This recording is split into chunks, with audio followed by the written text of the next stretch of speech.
First, unbox the product. Check if every part shown in the video is included in the box.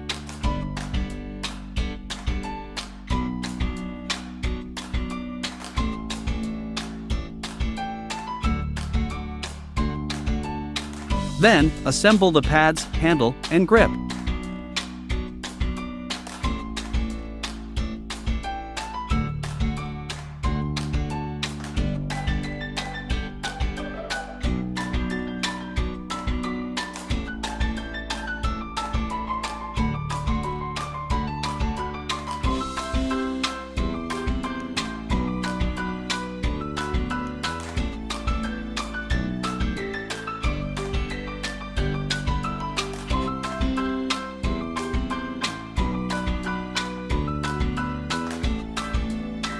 Finally, try to cut paper.